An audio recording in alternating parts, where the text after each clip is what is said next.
All right, so you are back here with another episode of Parental Advisory. I'm your host, Ray Maisonet, and I am here with the awesome, lovely Shante Demary. Yes. Now, why she's here is because she's going to drop a lot of gems on you guys, FYI, right? Parental Advisories, we like to focus on the parents and give them any kind of nuggets and tidbits. But another reason why you're here anyway is because, you just went through it, right? With your son, Silas Demary Jr., your husband, big dog, Yep. Silas Demary Sr., you guys went through it. So just a little bit about yourself, right? Mom, wife, 3 children. Yep. Right. Okay. So now we're going to jump right into it. Right. So what has this process been like for you and your family in terms of just sports for Silas? Yeah. So I'll lead with, oddly enough, we thought we would be making this decision around football. Ooh. Right. If we had this conversation 4 years ago, I would have imagined making a D1 decision about football, not basketball. So let's start there. Very hard conversation for him to have with his dad to transition from football to basketball full time. Big Dog is a retired football player, so big shoes to fill. Right. The conversation, we probably rehearsed it for about 6 to 8 weeks, right? Of how just you and Silas? Just Silas Jr. and I. Okay. It was a really intense conversation. When do I do it? The timing is right. Right. The conversation has to be right. I have to really have all my ducks in a row to have that conversation. So I'll say, again, 6 to 8 weeks later, the timing felt right. Right. And the conviction was that this is all about me. Dad reminds me often that whatever I do, be the best at it. Right. And so he made that decision. It was a tough conversation, but it was a very worthwhile conversation. That's that level of maturity when we started to see the transition, right? Okay. And so they have the conversation. We agree that if this is the route we're going to take, it's going to take a different level of commitment, right? He would get a playbook for football literally after dinner, cover to cover. He could tell you every play, every position, places people are supposed. It was seamless for him. Basketball took a little bit more than that. Right. The discipline was a little bit different. The effort was totally different. The blood, sweat, tears, sacrifice was totally different. So it was a tough conversation, but I will say glad that he's transitioned to basketball because it is really a passion. There's a passion. So what I want to kind of dive in a little bit on is you held this from your husband for 6 weeks. I'm joking. That's not what I'm going to dive on. I did. But that topic, seriously though, that's tough, right? Like that literally can make or break not just Silas Jr. as an athlete, but as a child, right? His dad, who's very instrumental, vital in every facet of his life, kind of going down his path, walking in his footsteps, and then pop. All of a sudden, not so much. And little backstory, FYI, I did tell Silas Sr. that was going to happen. Just I told him. I said it first. Yeah, I agree. You guys have had conversations about it, but I don't know that reality really set in until the football season started, and we didn't go to a game. And to add to that, he was really good at football. I still, to this day, think that he's a better football player than basketball player, and I am his #1 fan. There is something about football. Well, I mean, the same is the case for Allen Iverson. So, yes. You always see the kind of play Silas Jr. So I also think that as we practice what we preach, we tell our kids to follow their dreams, right? And if you wake up every day and you're doing something that you're passionate about, the outcome is different. So for football, he could wake up and do it every day without much effort. Basketball became the challenge, right? He was late to the game. He was a late bloomer, right? He was not the best dribbler, right? I would be in the stands like, oh my God, pass the ball, right? Get the rebound and pass. And it was just because he was late to the game of basketball. But I also knew that if, again, we practice what we preach and passion has to be a part of that equation, basketball became the passion. The work that he put in was serious, right? And the level of effort, I will tell you the COVID year was instrumental in again, his transition. I saw the early mornings. I saw the extremely late nights. I saw the 2-3 times a day, and I'm like, enough already. But it was this hunger and passion that was like present. And so the only way to embrace that is to embrace that. Right. And it's crazy to hear this, right? Because this is literally what the whole trust the process means. And he fell in love with the process. And you both as parents had to witness that. Now, he making that decision, you knowing, you know, how good he is in football, dad knowing how good he is in football, was there anything there to try to persuade him to stay with football? Or was it when he like, you just saw the look in his eyes and was like, all right, you know what? No, we had really like sound conversations about it, right? Recruiting was crazy. He had just came back from a quarterback camp. He was one of the most amazing, again, it's vision, right? And I see all of those things that I thought he was giving up in the game of football translate into basketball. Right. Like, I know him. He's a natural leader. I'll take a little bit of credit for that, right? But he's a natural leader. He makes really good decisions no matter what sport, because he's an Olympic gold medalist. Like, people don't know that in track and field. Did not know that. Right. So he's done it all. But to see him really take a deep dive into basketball, I've seen facets of every sport show up in the game of basketball. How old was he when he got a gold medal, just for context? So he was probably 10 or 11. Wow. Ish. You have pictures? Yeah, I do. I need it. Yeah. Where did this happen? Got you. Was this? Like, So it was at Morgan State. And we ran with an organization called Carolina Elite. And again, you could see then he was a leader in the making. Whatever that meant for him, he always showed up in a leadership role. The one quality that I think is important that he brings just naturally is his ability to make people around him better.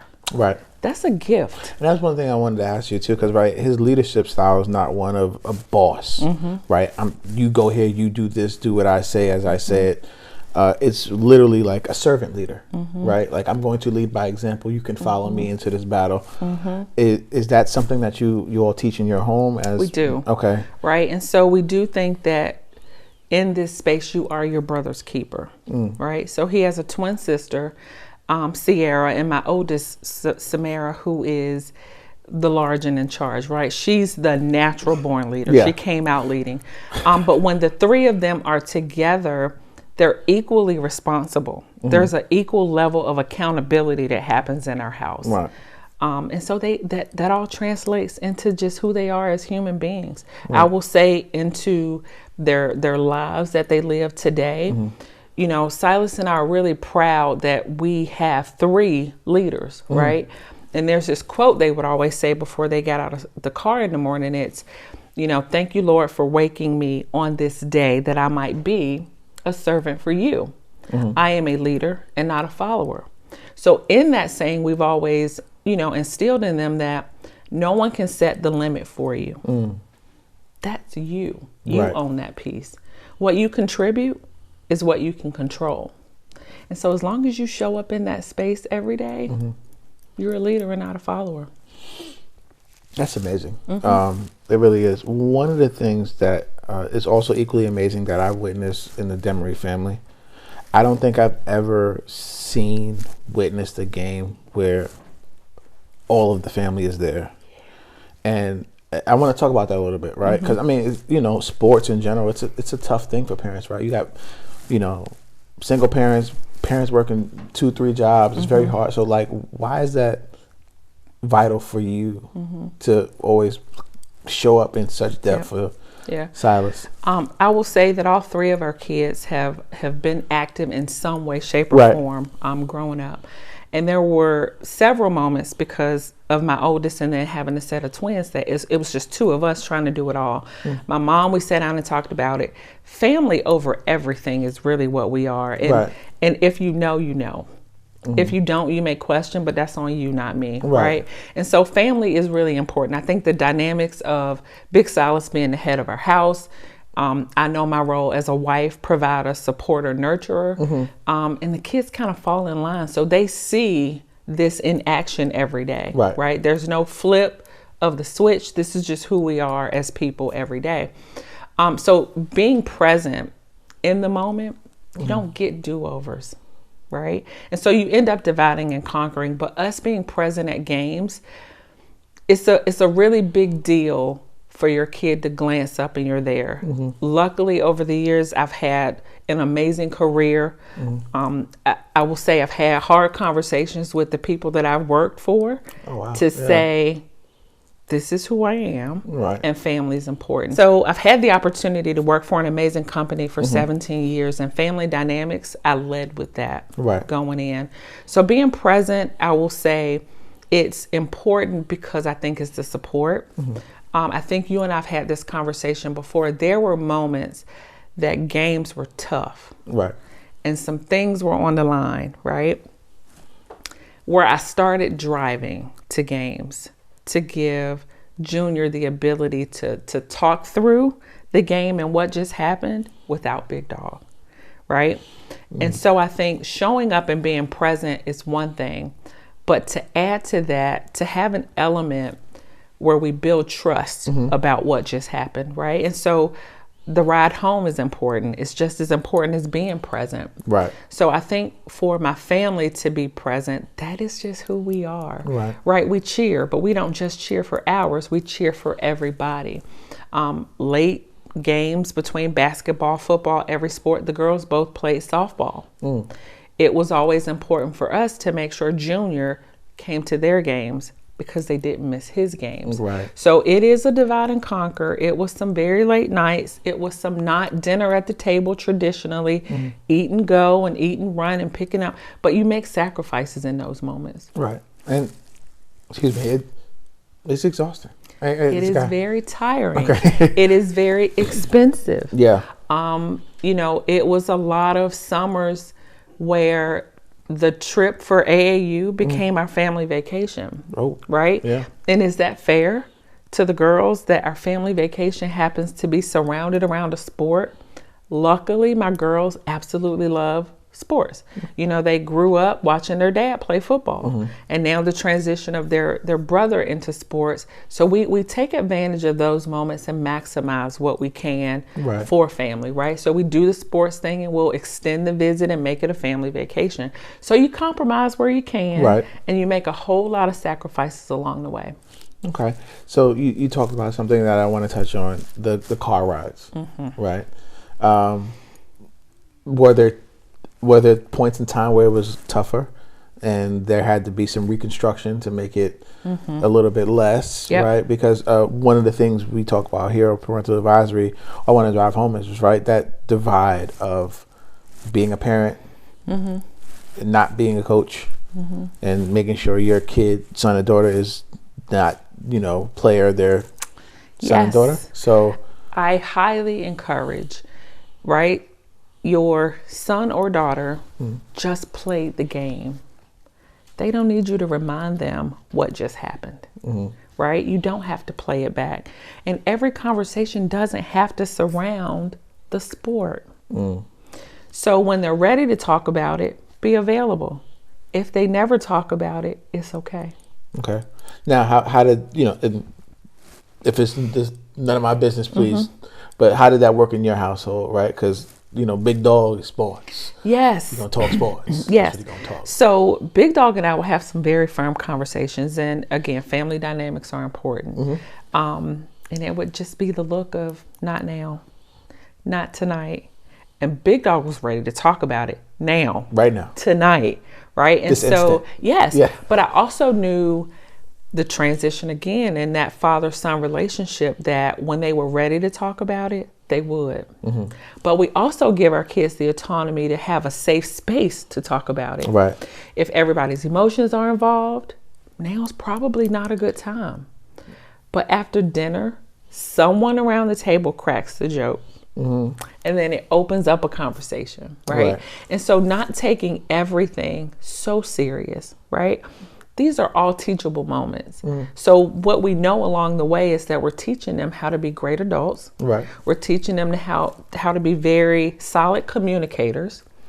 But again, building that safe space of trust.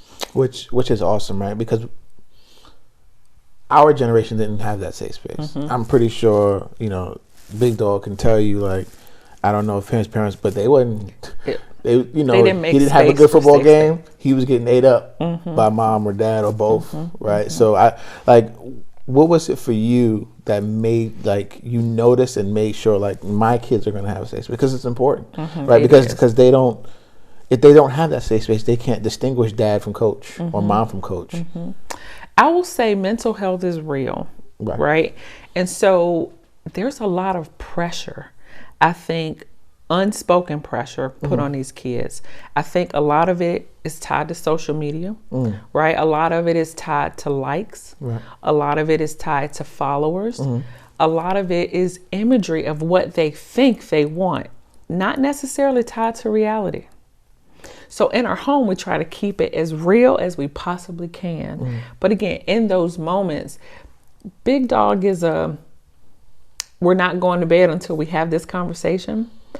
And over time, things evolved. Like, we're good to go to bed without having the conversations. Let's say our prayers. Let's go night-night. And tomorrow is a fresh new, right? And so then the conversation is really healthy the next day. The conversation the next day is really impactful. And then we do a lessons learned, right? And those are tough conversations at times. Absolutely. We have this thing that we do usually on Sundays, and as the kids are now older, we kind of transition into how it happens, but we have confession session. Confession session is an amazing thing.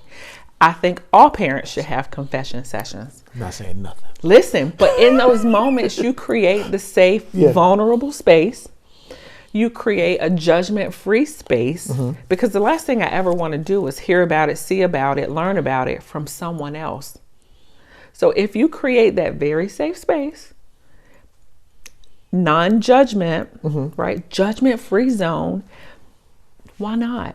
Why can't you do that in your home? It sounds awesome. And one of the things, on a serious note, like, that's a type of parent I aspire to be, because, shout out to my parents, my family, my dad, he's my superhero. But, like, there would be times where it's like, I don't know if I could actually tell him that. Right. And as I got older, that fear of trouble goes away. But, like, to not have it at all, to know that, there's this point in time where, like, I have this safe space. I can't imagine how invaluable that is for children, especially your children in the household. Is Confession Sunday, like, more like you all spit it out in a circle, or it's like individual, like what if Silas Jr. has a confession, but he don't want his sisters to know? He gotta say it in front of everybody, or so we do, right? But again, that creates safe space, because as adults, and all of this translates into who they are as people. You'll make decisions that you have to live with. You have to do that in your home. You have to do it in your career. You have to do it in any volunteering community service that you do. And these are interactions where you've made a decision that's best for you, right? In confession session, you can also talk through, here's what I'm thinking. Here's what I'm seeing. Tell me more. There are actual moments in confession session where Big Silas and I are the ones in the dark, because our kids are so close. They've already talked about it. Right. Sometimes they have pre-confession session meetings, I'm sure, without us. As they should. Right. Again, but another safe place. Right. I'll also say confession sessions aren't really traditional things that you do in a lot of families, right? Some things we just don't talk about. We talk about it all. Right. The good, the bad, the fear, the uncertainty, the doubt. It creates a moment. Some Sundays we do it and it's very little conversation. some other Sundays, based on what's going on in the climate and globally, we talk about a whole lot of things. So it's not necessarily confessing what you've done more than it is open conversations about life. Right. So now my question, and again, this is for the parents watching, right? What I want to ask you in regards to that, not even just the confession sessions, but just getting your children to open up. One of the things, and I'm speaking from a parental perspective as well, not reacting irrationally as a parent. Like, what are some of the tactics you use? How do you, like, something, you know, your child just told you something crazy and you like, Yes. man, I should jump on you, but like, you can't, right? Because now you eliminate, don't, right? You eliminate the safe space You if you lose do that. all of it. So usually in these conversations, once you set the parameters that is judgment free, you show up. So because it's judgment free, you kind of check your real emotions at the door. Okay. And it goes back to the building trust. How can we build trust if we walk into this space and there's preconceived notions? Like, we're the parents, we know that, but literally we don't even sit at a table where there's a head at the table. Right. We sit in a circle. And the circle means we're all at the same level. We're all peer to peer in this conversation. And I will tell you, over time it grew. But we've been doing confession sessions since they were like elementary school. Right. It just grew. And so, I mean, actually, when we first started it, it started out as, how do we have open, honest dialogue? Again, very judgment free, so that we know what's going on in their minds, right? Because we are raising 3 children in the same house, and all 3 managed to get something different out of every single lesson. Right. How is that possible? Right. Right. We're having the same thread of message, communicating it all the same way, and they all 3 walk away with something different. And so, again, Big Dog and I, we've been doing this. We've been together 30 years. So we have a whole lot of conversations at night when they're not around about parenting. He comes from a family of 10. Wow. I was in a single thing. Like, literally, I was 17. My mom had my brother. So we're 17 years apart. So 2 different dynamics with family. Well, you're the only child. Yes, I was the only years. child. Okay. Right. And so you look at where we are today, fast forward, I knew what I wanted to be as a parent. He definitely knew what he wanted to be as a parent, but we had to meet somewhere in the middle. Right. He came from a family where he was just told what to do. Right. Like, you set the expectation and it's just do what they say. Right. Mine too. Right. I feel it. And I get it, right? But then for me, being an only child, a lot of those conversations my mom didn't have to have, right? Because it was just me. Right. I didn't have to consider anybody. There was no wait until Friday. Like, it whatever you want's there. So I knew that I had to parent a little bit differently, because now I have 3, right? And there are no favorites, although the girls say that Junior's the favorite. He's not the favorite. He's just our only son, right? And so the girls, which we love was him. a little bit of favoritism. Well, he's a twin, right? So our oldest is special, right? Because she's the first. There's nothing like your firstborn. Oh. And then the second time around, we had twins. So that was special. So I equally love them all the same. I just have probably a little more tolerance with him than maybe the girls. Oh, yeah, he's the baby boy. He's the baby. He's the baby and the baby boy. Is that opposite for him? Is he more? He's somewhat lighter with the girls than. So he is. I have to be honest. He's very firm with all 3, right? And he is from the old school. He is. I'm from there. It's not a nice place. He is from the old school. The Jermaine, the Tito Jackson, the Jackson family school. Yes. So and that's just who he is, and he does not bend on any of it, right? And so, you know, I always tell the kids, I can't save you this time around, and I've saved them a lot. Yeah, for sure. Saved them a lot. But I do think some of my parenting skills have rubbed off on him. But he just showed up who he was and how he knew. And a lot of times, I mean, everything is a compromise. Everything, parenting, children, childhood, Absolutely. Everything, you know. Absolutely. So I get that. One of the things you mentioned early on, social media, right? The world is run by social media. Is. And, you know, our children are, you know, mentally very fragile, right? So how do you, you know, keep, specifically Junior, level-headed through all the social media noise, right? Especially now coming into his own, highly touted, wants to recruit. He started. We'll get into that in a little bit. Wants to recruit, but like just social media. Southern Cal. Yeah. Girls. I mean, that's Yes. real. Yeah, All no, that yeah, is. yeah, It's totally and then real. just like you don't choose a school, so now you get the DM death threats and anyway. But just how did you help Junior, but all your children navigate social media? Yeah. So social media, I think, is well, not necessarily the devil, but I think there's an element of validation that comes from social media. Again, it's the likes, right? It's the likes and the follows. And so we've always said to our kids, we don't have to be validated outside of this house, right? Everybody wants to be everybody's friend. Everybody wants to be everybody's buddy. Right. And I think it helps transition the next phases of life pretty easy. But the one thing that I can say about Junior is he is one of the most humble people that I know. And sometimes I want him to just disconnect for a moment and embrace the moment, right? The championship at Millbrook, he was on cloud nine and on a high, but I don't know that he stepped away long enough to like embrace the moment before he was on to the next thing. So then he got the championship bug, right? Right. And he walked into that 16U season with Curry with, I'm getting ready to do this again. And then he becomes locked in a way where he can drown out the noise so well. And I'm always in awe with how mature he handles these types of situations. So he sets his mind on something.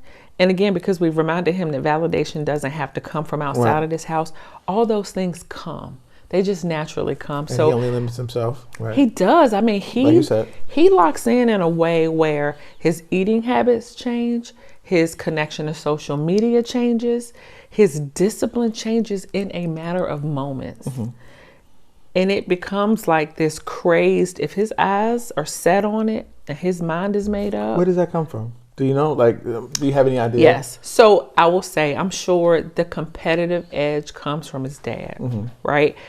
I mean, he's competitive of pulling the recycle bin and the trash bin from the side of the road to the house. Who makes that happen quicker? Like, it's just the bin, right? It's just this level of competition that comes with absolutely everything he does. And I'm sure he's watched just over the years that discipline and motivation. So he just naturally has that. But when you combine that with that level of humble, I am very proud to say that the combination of Big Silas and I together, we probably should have had more children. We probably should have had more. The combination just works. Right. It just works, and our kids are carbon copies in all of the right ways of both of us. And that's really dope to hear. Like, kudos to you, right? I mean, because, again, in the world of sports, specifically basketball, when you look up on the stands, a lot of times you don't see mom and dad. You see mom or dad, right? So the fact that not just mom and dad are there, but the whole Demary clan is there, like that's really awesome. So talk about transitions for Junior, right? Like he's made several transitions in this space, all in hindsight better than the last thing he made. But during those transitions, I'm sure chatter, judgment, the noise, right? Like the questions. How do you teach him how to do? Like he's literally doing the things that you've instilled in him, right? Making his choices, living in his truth, right? Limiting only himself and not letting anything else. But like it's hard to. It is hard, especially when it's really adults. That got it. So how are you guys handling that? What are you teaching him and how to handle that? Yeah. So I even go back and think about the transition from football to basketball, right? The football pool was huge, right? You go from a team of 60 players to a team of 12. And if you're really great in this pool, you're going to give up the sport where you have a broader chance, right? In the game of basketball, the options become narrow in moments where it's really, really super thin, right? And then you start to make decisions, again, that are best for you. Right. his transition after leaving Millbrook, COVID is the reason we left Millbrook, right? When I think about the year that what I feel like, or he feels that he lost, right? When we sat down and had that conversation, iron sharpens iron. And because I've said to you, and you know that we're always present, I'm evaluating the kids that he's playing with, right? And so if he wants to get better, if he's having the conversation that says, I want to be the best. Now, that was a conversation that was pretty interesting. He may have been 7 or 8, and he had a conversation, and it kind of brought his dad to tears, that he says, Dad, I'm going to hold you accountable for making me the best at whatever I do. That's a pretty intense conversation for a son to have with the father. Right. Especially that young. That young. And so when you go back to, again, the late nights, the early mornings, the 2 or 3 times a day, even when it was track or if it was football, whatever the sport may have been, they would remind each other that you told me that you wanted to be the best at whatever you're doing. So this is what the requirements look like. So even in the decision to leave Millbrook, Liberty Heights, it took a while for me to have that conversation and be okay with it. Reclassing was something that I was not interested in. In that conversation, I was never present. And when I say present, I was physically there, but I wasn't checked into the conversation. Academics are important for us. We have 3 amazing children that academically we've never had any concerns in the classroom. And so I didn't think we needed to reclass, because what are we reclassing for? Like what God has for him is for him. And then I started to sit down and understand what this moment really meant. Like if you're giving college students an additional year of eligibility, why wouldn't they take it?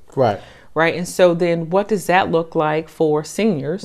What does that look like for, what does that really look like? And so I'll say there are conversations that sometimes we don't share with each other as parents, right? It's enough wealth and knowledge to share, right? And so we're having this conversation about reclassing. We decide we're going to consider Liberty Heights, not a brick and mortar, right? I'm looking for, get your backpack on, get dressed, let's go to class. We have a conversation, a really good conversation with Coach Wright. He didn't try to persuade me at all. He just really laid out the facts. And he's like, Mom, if you have any questions, don't hesitate. Reach out tomorrow. I reached out later that night because the questions were just, they just kept coming. He was really receptive to every question. And I know he's like, please, lady, lose my number. But I had a lot of questions. I mean, he was going from walking the halls of a traditional high school 10 minutes away from home too, right? Let's not even go there, right? And so we took a drive to Charlotte. We had taken it several times for basketball, but now I'm taking it as, what if he's here in school? That was the longest 2.5 hours ever, right? And I'm like, well, let's talk through what this really looks like, because now we're going virtual. But he had got the experience with COVID of being a virtual learner. I never had to go upstairs and wake him up. I never had to get him like on schedule, on task. Virtual worked for him, even at Millbrook. So we transitioned to Liberty Heights. I was now sending my baby away a little bit premature, right? Because we all know that college is coming one day and he'll have to leave, but we're doing it a lot sooner than we expected. He has a twin sister who is still at Millbrook. Like, I think the transition that we were focused on was him leaving. Right. When we didn't focus on what the impact would be for her. Wow. Yeah. Right? So the first day of class, which would have been their first day of school, didn't happen. Right? The flyer comes for yearbook pictures. A complete meltdown. This is the first yearbook ever. For you meltdown? Well, a little bit, but twin sister, Sierra melted down. This is the first yearbook ever that they'll take pictures and they won't be next to simple things, right? Their senior portraits didn't happen together, right? She was the manager for the basketball team at Millbrook. She was now going to practice and her brother wasn't there. So there were a lot of first moments that we were prepared for him, but not for her. Again, another sacrifice. And so sacrifice is probably the common thread in any of these stories that I can share. Sacrifice, right? And so we make the sacrifice. He goes, she stays. What does that really look like for our family? Now we're up and down the road, Liberty Heights. The transition was perfect. He had a set of like things that he was going to own when he got there. He's a big culture kid, so culture was going to be a thing that he would change. He's the youngest kid on the team. He's having tough conversations with these guys. He's figuring out what his role is as a leader, but he transitioned nicely. Right. And what I will say is he is just a winner. Facts. Like, I can't make that up. Right. He's a winner. Right. No, and it's literally facts, right? Like he's just won at every level. And and so his eyes were, again, set after the Millbrook Championship. AAU season was right around. It was like no breaks, no time off. And we transitioned into AAU season, and you could see week after week, tournament after tournament, that this was getting bigger and better, bigger and better. And he is a coach's player. Like, sometimes I want him to color outside of the lines. He don't do a whole lot of coloring outside of it. He understands the assignment. And then they come back from Indiana with a championship. Like, I will say he was probably one of the winningest kids in the state.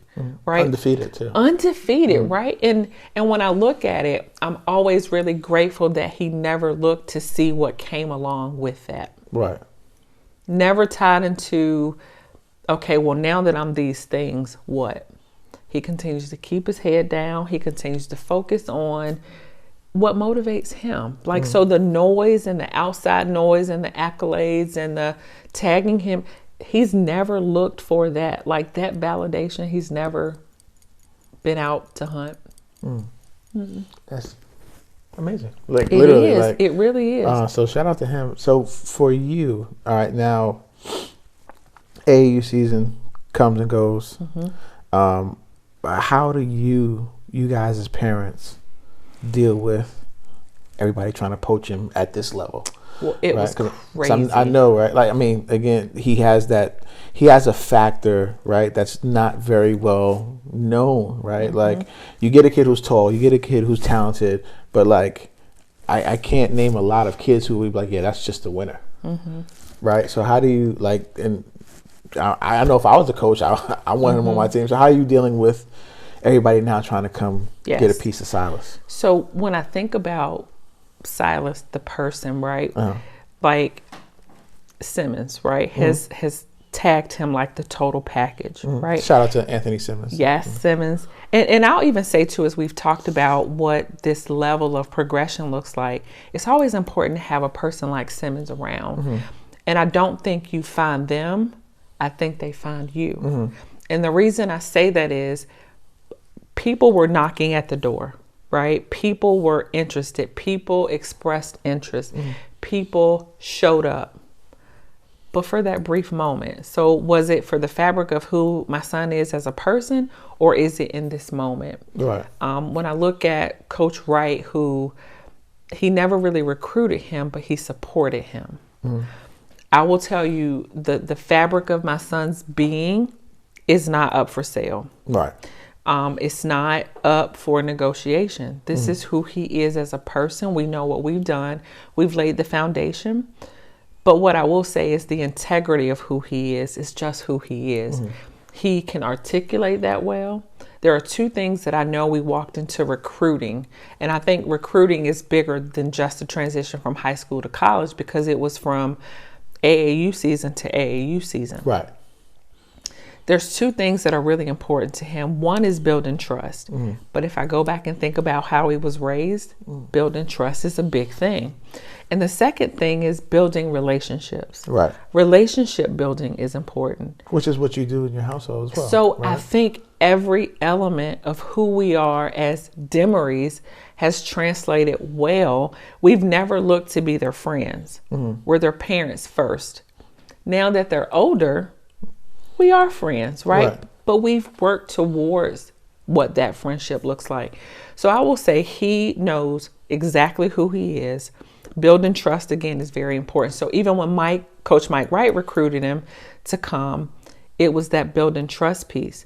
So you think about championship at Millbrook, you think about championship during the Under Armour AAU season, then going into Liberty Heights.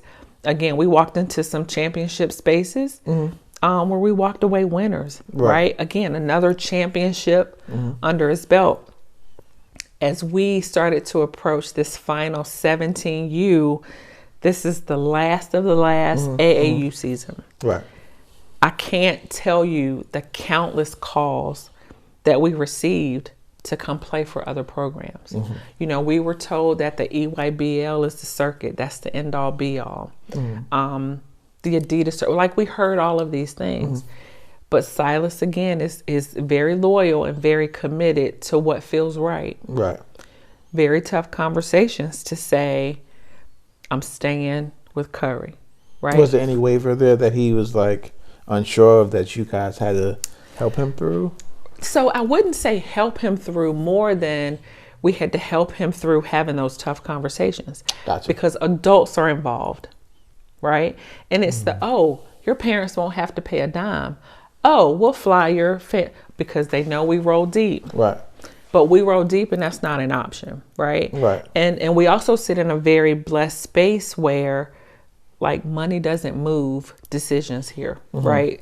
There's some integrity that comes with how we move. But these are tough conversations that you now have to have because coaches are calling him directly. Right. And so you don't avoid those conversations. You're going to have these tough conversations that say, you know, I'm actually committed to Curry in this space. Yeah, thanks, but no thanks, right? But the conversations that he would want to have is, here's my dad's number. Right. Call my dad. And there are moments where you have to challenge them to have those big boy conversations. Right? But you have to have those conversations and be prepared to have those conversations. Those are tough, right? Those are tough conversations. Sometimes adults is not, or being adult is not aggressive. A thing. They're aggressive and they don't take rejection well. They don't take rejection well. They don't even realize that these are kids that they're communicating with. Right. Yeah, those are tough conversations. I think that's the main one what you said. I think they forget that they're dealing with teenagers. Yes, they do. Easily, for the most part. Not all, for the most part, easier manipulated. Easily teenagers. persuade. They don't want to talk to you. Yeah, they don't want to talk to you. And that's the intention, right? They don't. And I will say this, Big Dog gets like the brunt of people think it's just him. Like, I won't say he's the crazy one more than I'm probably the crazy. Like, people don't know that, and maybe crazy isn't the right term. No, it's the right term. Right? Because that's how I hear it. Like, oh my God, like the dad is crazy. Or, oh my God, the dad is heavily involved. Yeah. He is. But let me just tell you, I'm the one with all the questions. Yeah. Yeah, the only reason I know, I recognize it because my wife is the same way, right? Like, you'll see me probably way more than you'll see my wife, but when she's there, you gonna know she's there. You will right, know. So, and our kids are younger, so it's coming. I already know. Like, I'm gonna have to be like, hey, you gotta it's chill coming. out. Easy. It's coming. It's coming. It's coming. But it's again, it speaks to, the character that you help build, instill, foundation. Continues to win, right? And we're going down the Silas Demary Jr. timeline, right? Because I think there's a lot of trinkets in here that you are involved in that can help parents out there. Top 100 camp, right? It's a privilege and an honor. Like, again, top 100. It's only 100 kids all across the country. Silas is invited. He goes crazy, does his thing, right? Named one of the top best players in that camp. Yep. But what was it for? What did you learn there? Because they have all these other facets, assets, classes, right? What were some of the things that you took away from that? I will say I walked into the camp, one, very, again, humbled by the opportunity to be present. We were on a visit when he got the call. And so they're in the locker room and all we hear is cheering. And they're like, oh my God, he's committing. And I'm like, oh my God, he would never commit without talking. Right. Like literally, to be sure, they're not in there and they've committed. Well, they had just got the message that he had been invited. So again, a lot of emotions tied to that, right? Because he's always walked into a space as the underdog, right? And so he gets the invite. We're super excited about him going. And my first question is, when is it? And it was, right? He was number 100, right? Wow. He was number 100 on this invite. Hold on. I didn't know that. And so in the fix, right, it's again the motivation to show up, right? How dare you leave my baby off the list? So I actually went to the camp with a chip on my shoulder. Right.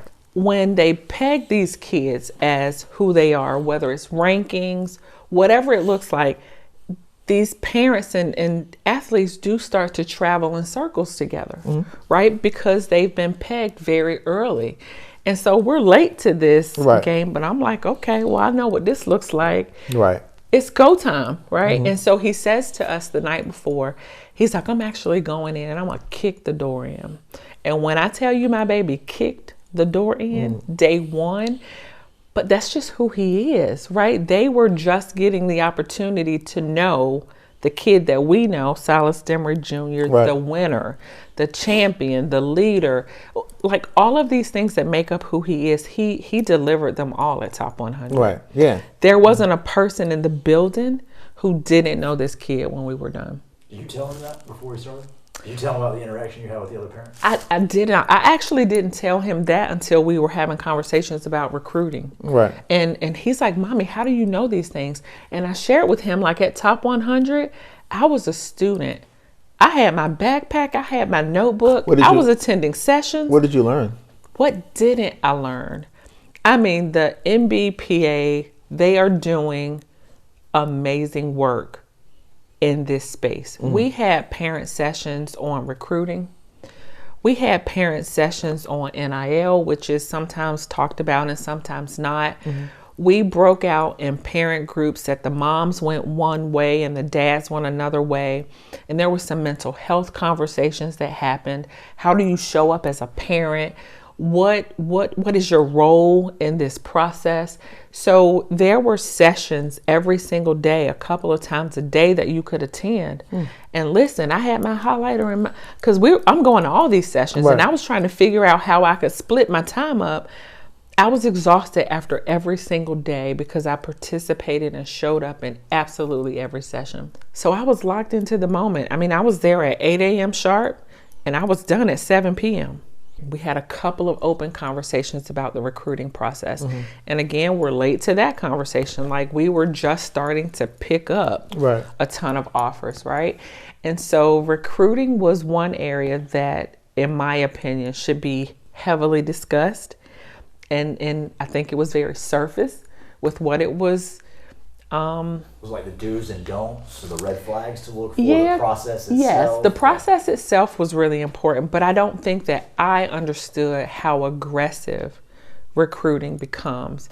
I don't think that I understood the level of what they will do during recruiting. So, I mean, let's dive into that a little bit. And again, don't need to pull any cards but like for you, Shante Demary, mommy, right, the parent, what was it like, or what are some of the experiences you took away from that you feel like all parents in this space need to know? So again, we talk about building trust, building relationships, and we talk about honesty.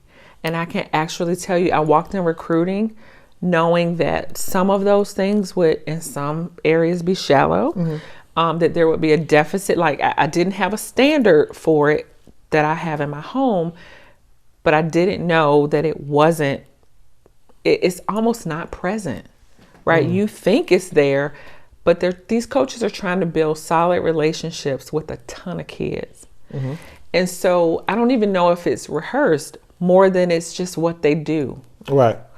And they have to make it seem unique to everyone. Yeah. Right. And so you walk in this space like really vulnerable, because this is my child we're talking about. And so, you know, they pull up the PowerPoint presentation and you feel so special in that moment.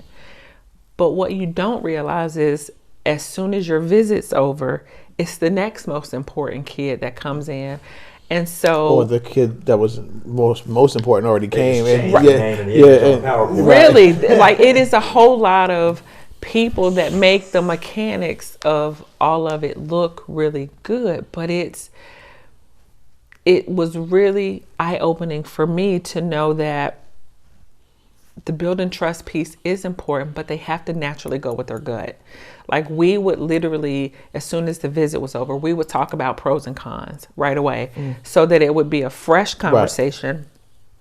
And I have this book that I've journaled every step of the way from when we got the offer. Was it a phone call? Was it a Zoom call? Was it a coach came to whatever turn? Like I literally documented every piece of this journey, because when you're done, you then dive into how serious is this process, right?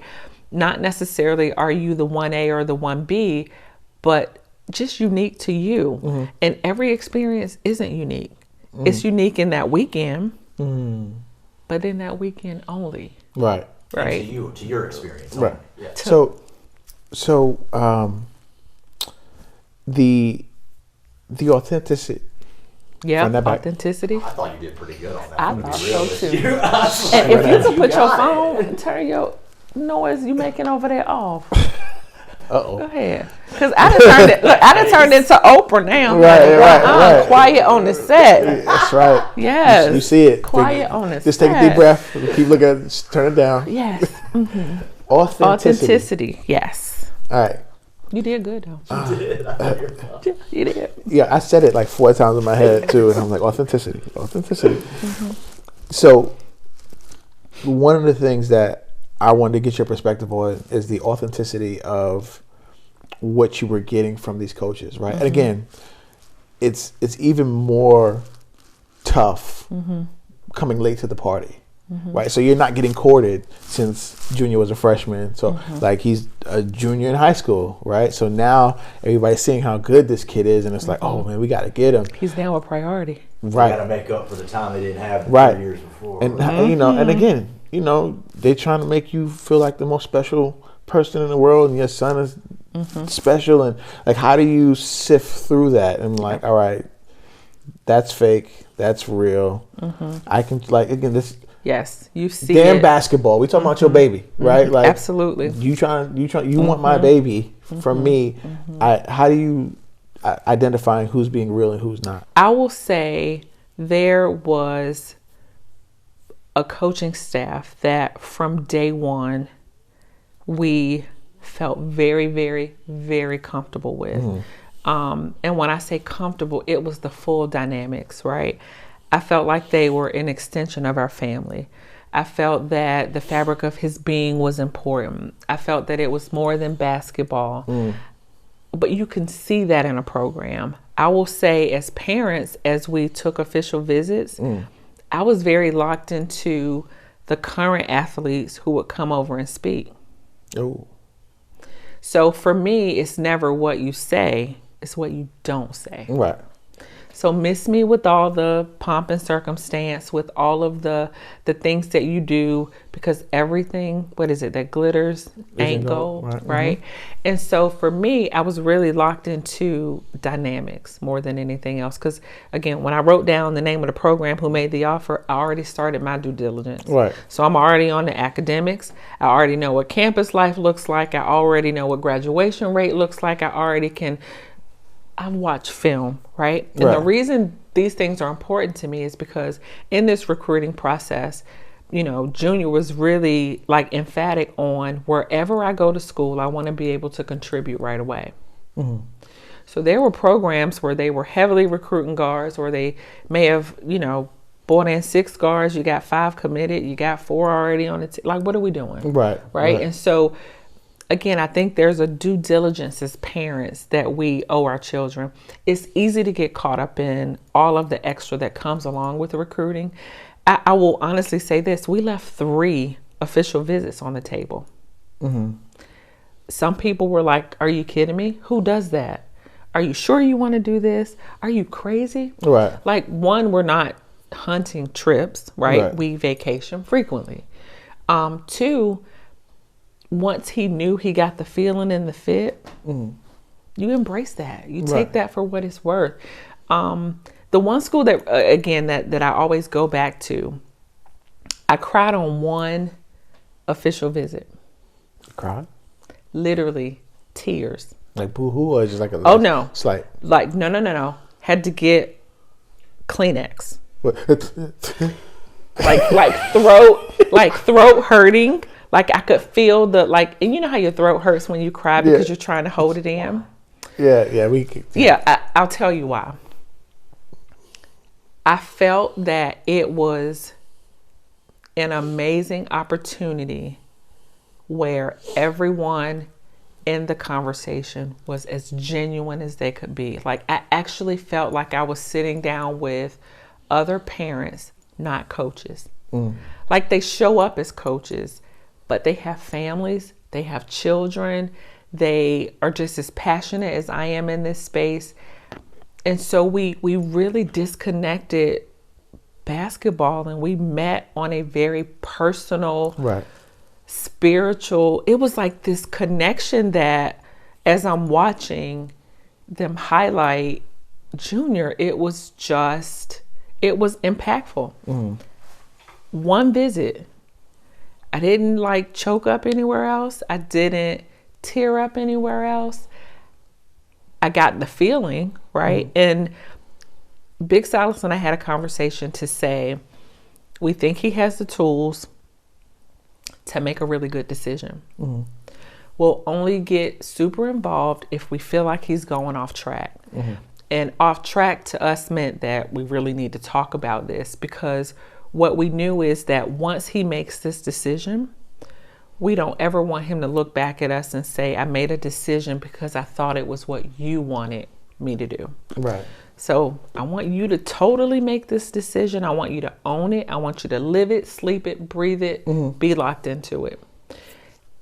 Our visit to SC, like things started to get a little bit, and maybe messy is not the right word, but I will say again, from a recruiting standpoint, Hectic. It was, right? And it started Big Dog said messy, so yeah. Right, and messy is probably, if we're being open, honest, and transparent, it started to get messy. And again, surface level, how so?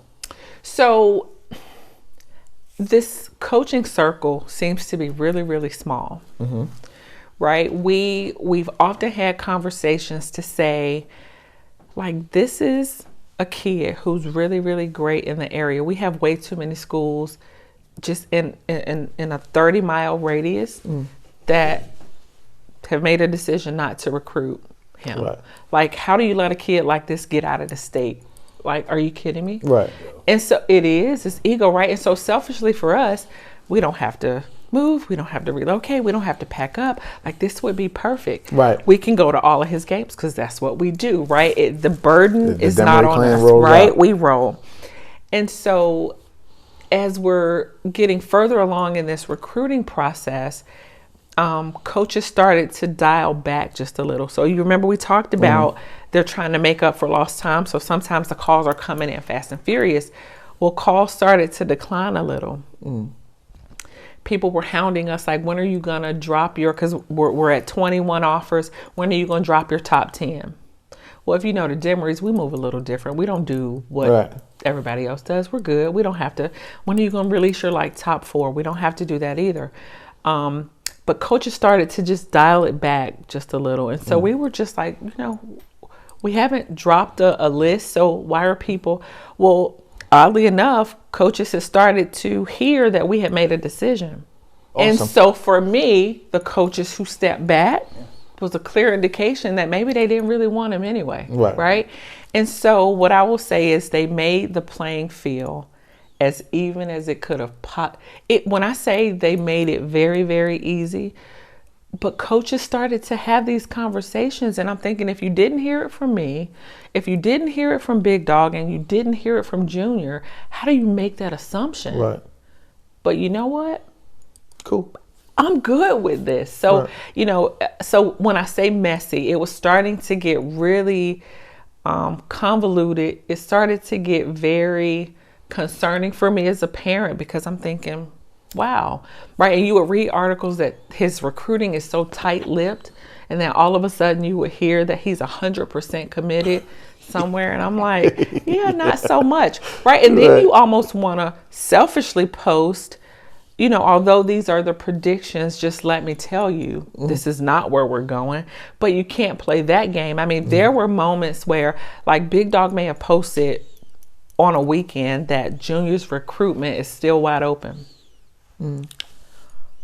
Twitter, every coach is calling you like, "Oh, I thought you had something going on." Yes, so it was just like, oh my God, like, but it was a tweet that probably had to go out. It probably would have been received a little bit better if I had tweeted it, but only a handful of people would have seen the message, so it probably wouldn't have been impactful. But recruiting started to get very, very uncomfortable. One of the things you mentioned, due diligence. I think that's important, really important. I think that's where a lot of parents get caught up, especially when they have a child who's talented enough to make it to that level. Yep. What is just a couple of key points that you would consider part of that due diligence process? Yep. So academics should be the first thing, right? Because at the end of the day, the ball is going to stop bouncing. And what does that look like for your son or daughter? So I would say academics was the number one piece. But two, for us, it's an extension of your current family, right? They're going to go off somewhere and they're going to be great because they're going to be great. But what does that dynamic look like when you're not present in an area where things may be different than home, right? How do you create a space that fosters that support? So the coaching staff, I want to know where you've been. I want to know how long you were there. And so you start dialing into who they are as people, right? The vision that they have for a program. Are they subpar? Are they pushing their athletes to the next level? So what would you say for you, the family specifically, the foundation is in terms of navigating this recruiting space? So foundationally, I think, one, you have to remain true to who you are in the process, because the process changes with every conversation. So you have to lean into whatever your North Star is, whatever that fabric is. You can't deviate, right?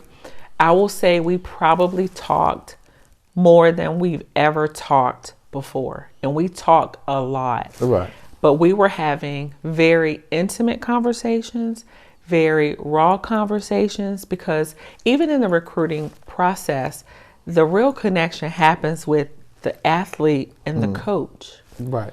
In a lot of cases, I felt that they would prefer to keep it that way, right? I do know in recruiting that they probably deal with more single parents than they do the traditional mother and father. So, we would have open conversations to say, in this recruiting process, what are they telling you? Here's what they're telling me. Ooh. Right? Because at the end of the day, I want these messages to align. Right. Right? It's exciting for these student athletes. It is a journey that they have worked really, really, really hard to be here. And so there are some things that you have to, like ground rules out the gate that says this won't be compromised. This isn't an option. And stay true to those things. Now, is that something you share with the coaches as well, or that's just between you? That is just for us, right? Okay. That is Demarys only. And that helps you. But it helps us stay dialed into and whatever make your that choices. It makes your choices easier. Gotcha. Yeah, let right? them dig their own grave. Yeah. Like you let it work itself out naturally, but you can't walk into this very blindly, right? And I will say for us, there was a lot of fasting that happened in my house. I mean, we fasted and we prayed a lot about these decisions, because these are decisions that will impact his future, right? And we took none of it lightly, but we also walked into it taking nothing for granted. Right. He all of a sudden became everybody's priority. Yeah. And so for me, I even corrected a couple of coaches to say, now, and they would be like, what? And you're leaning into, he's a priority for us. now. Right? He wasn't always your priority. And so for me, it's Sorry. What happened? Wait for it. Yeah. So you go into the conversation with, if we're going to be open, let's talk about it, right? We even had some tough conversations with local coaches who were late to the offering. And I'm sorry if I'm not really excited, but you just showed up. Like, the party's been going on for a very long time. Right. And you should have actually been one of the first people at the party, right? But there's a thing called forgiveness, and we get past that because, again, the opportunity to play close to home was a good opportunity for him. But again, we leaned into some very tough conversations. So I will say, with recruiting, if you stay true to who you are as people, and it also leads into that moral compass, you have to be able to make decisions, one, that you can live with, two, that you trust. And your gut usually is a really good navigator in that space. But again, open, honest communication, set internal ground rules first, and the rest of it tends to work itself out. I like that. Internal ground rules. All right. So, I mean, I think we are drawing near the end. Well, we are at the end. I just got one more question for you. Yes. And this is for the people.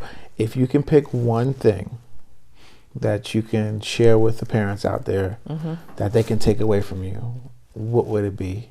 Yeah. So, one, I think understanding your athlete. We know who they are as individuals. As parents, you know what makes it work. As parents, you know the boundaries that you're willing to operate in. Again, I think it's the truth telling in all of it. I do think that there should be open forums for parents, because just as it's new territory for athletes, it's very new to parents. Right? What are the ground rules? What are the rules of engagement? What can you say? What can't you say? How open can you be? Is trust a factor? Is the distance of the school a factor? Is academics a factor? So I think parents just walk into this space very blindly. And if you're engaged in your son or daughter's life, these are questions you don't have answers to. And so How do you find them? Well, so for us, luckily, we went to the top 100 camp. And so again, if you're not one of the top 100 kids, how do you know? So I am always very willing to share knowledge. I share information as I get it. I think, again, it's this faith walk that you walk, but I think there's a level of trust that comes with it. Now, I will say our relationship that we built with Simmons, we start having tough conversations. And so now we empower him with some knowledge to then share with the next kids that are coming through his program, right? And I think what we need to do, and I don't know how you guys figure this out, we always talk about it being bigger than basketball. But yet everything we do is just the basketball fundamental piece. There has to be some real content conversations around, how do we do this? How do we navigate the space? What should we expect? There are some parents who need to understand what the NCAA rules and regulations are. People don't know what's a gift and what's not a gift. People don't understand academically what the qualifiers are. Like, there are some real solid conversations that have to happen that I feel like I Googled and navigated on my own because I was late to the conversation. For sure. So I do think that we owe parents a little bit of content in this space. So, and that's why we're here. That's why you're here, right? That's the goal. And right now we're setting it up and where people can talk about their experience.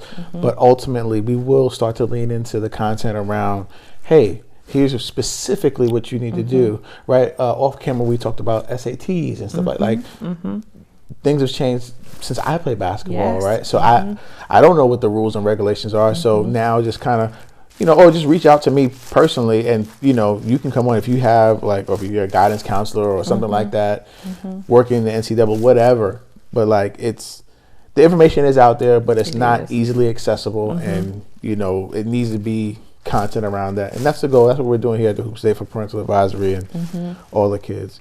Like another thing that I think we talk very little about is the branding, who these kids are as people, right? And sometimes again, social media is another place where it happens, but what I've learned in this process is that coaches aren't just recruiting your athlete, they're recruiting your family, right? And so, you know, we actually opened our home up to 2 schools that were recruiting.